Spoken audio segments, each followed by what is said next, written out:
What's up, everyone? Tyler Luca back here with no cap space, continuing our WNBA team preview series. Today, it's the runner-ups, the Minnesota Lynx.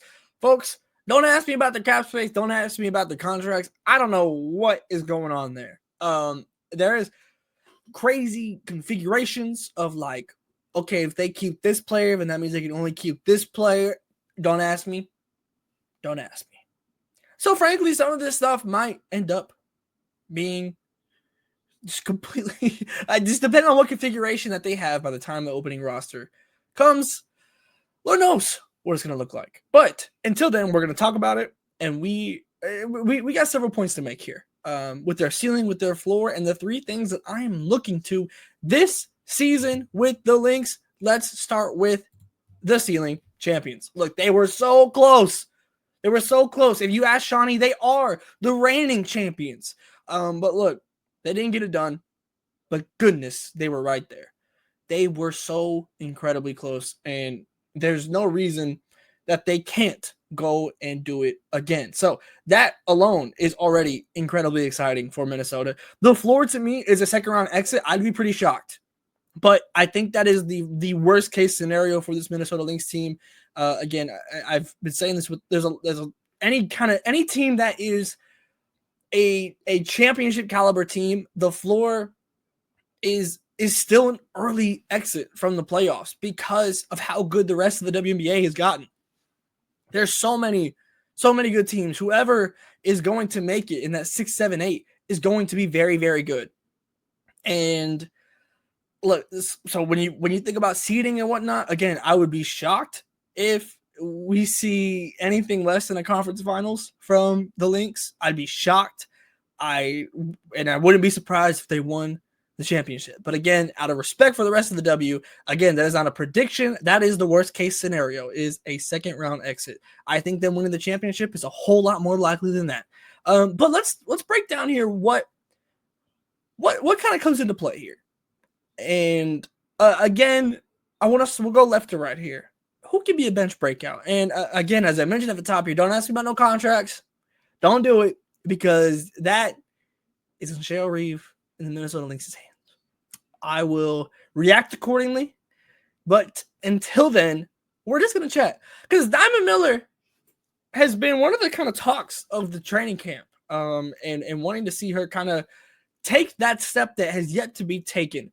And it is not hard to understand why you have belief and faith in the player that Diamond Miller can be. But this goes more so for the rest of this roster as well. Like, who can be a bench breakout player for this Minnesota Lynx team? Because last year, there's room to potentially go and do that. Hines Allendow is going to be gone this season with Dallas now after that kind of midseason trade. Look, you have, whether it's a Dorka Juhas and Alyssa Peely potentially, there's several players on this bench, younger players, that if they can break out, and you're not saying you got to go be some crazy star or force your way into the starting lineup, nothing like that, but just becoming better contributors off the bench. And I look, generally speaking, this is already a pretty decent bench last season, in my opinion, but again, it can always improve. And as you're looking to try and get over that hump and just turn it up just that little bit more, that is a place where I think you can do it, and it's through the young players. We've talked about how the Lynx have consistently been the best franchise for development for young players, especially in a league, as you guys know, in the WNBA, that is brutal to not only get into, but to stick around in. And the Lynx have been a team that have shown belief and patience in their young players. There's several players on this roster, and I think Diamond Miller is the highlight for that, where it's time now. You could see a player like Grace Berger as well on this roster that could kind of be that next player to break out potentially from this bench unit. Again, there's a whole lot of like contractions, like with the money and everything. And look, man, I majored in words, not money. I majored in words, not numbers. Okay, I am a journalism major through and through. You let me know who's on that final roster, okay? Because it started getting complicated. I tried my best. I got overwhelmed, okay? I'm just going to be transparent with y'all. So, looking at that is who can break down on the bench, but also moving over. The Lynx The Lynx were surprising last year from preseason projections due to, frankly, the ability to kind of get it done. You had Fee, who was incredible, and we're going to talk about Fee, I promise you, who was absolutely incredible. And then you have Kayla McBride, who was also very, very good last season. And then the number 3 kind of rotated. And that's okay. That's not a bad thing. That's not a negative at all. But if you can find a stable number 3 that can also get up to, so you had Fee at 20 points per game, McBride at 15. If you have another player that can get up to that 14, 15 range, your Courtney Williams at 11, Alana Smith at 10, Bridget Carlton at 9.6. If you can have one player that can consistently average and just move that up just a little bit, again, we're talking inches here. We're talking the slimmest margins between being reigning champs and being the runner-up.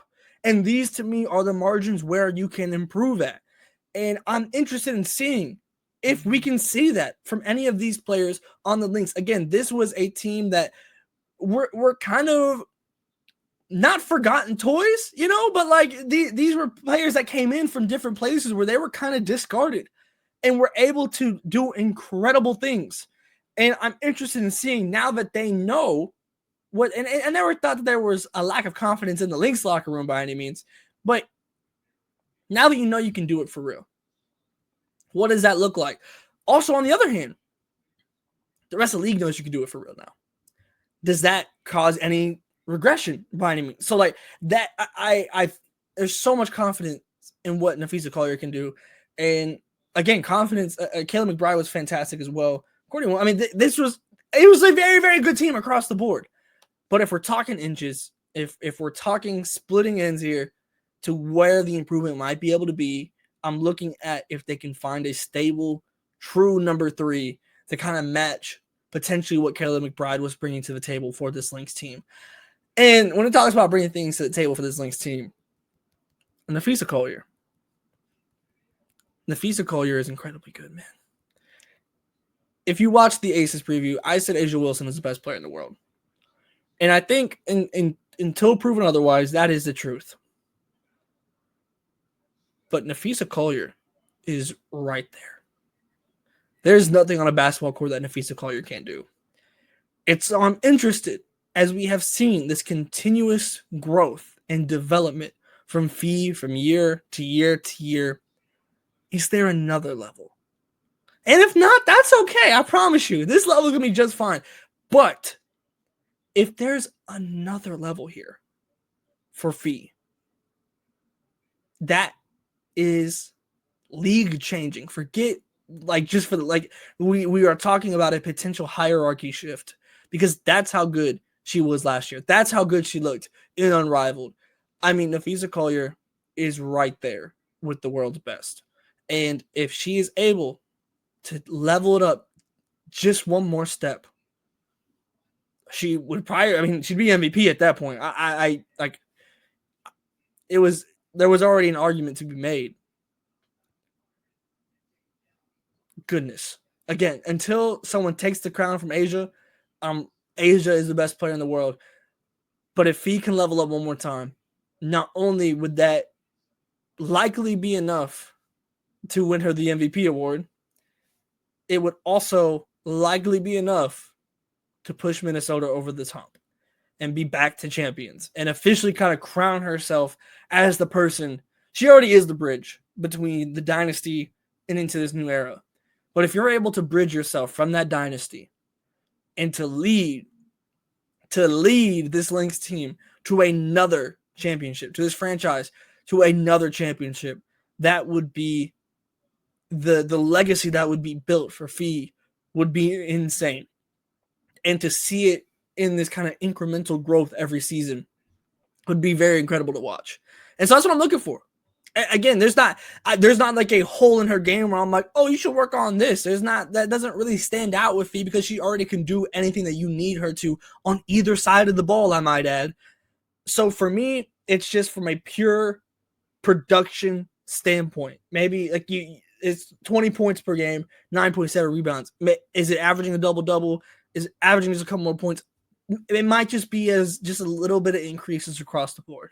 But if Fee has an extra gear that she can go and get into, goodness gracious, I'm terrified for the league. I am terrified. But that's where I'm at with the Lynx right now. That's where I'm at. Again, compared to that floor and ceiling, I would be shocked if we're closer to the floor. I am much more looking towards the ceiling for this Lynx team. But to a point, there is an aspect of, okay, you did it once. Can you do it again? I certainly think that it's a possibility. And I think that this team has a chance to go and be better than they were last year. But you have to go and do it again and level up, because now there's no sneak aspect to this or anything like that. The league, you put the league on notice last year, and I promise you the league isn't going to forget that. What are you prepared to do about it? That's what I'm excited to see from the Lynx this season. But make sure you're tapped in here with us on No Cap Space so you can be here with us the entire WNBA season. Like, subscribe here on YouTube. Let me know what you think about the Lynx. Where do you see potential improvements needed? Where do you see the growth happening? And do you think that the Lynx are going to win the WNBA championship? That's certainly the question that I have this season. So make sure you're tapped in here on the YouTube. Like, subscribe, comment, share. It all helps. NoCapSpaceWB.com. We got previews coming out. We got stories coming out all across the board. Make sure you're tapped in, and I'll see you next time.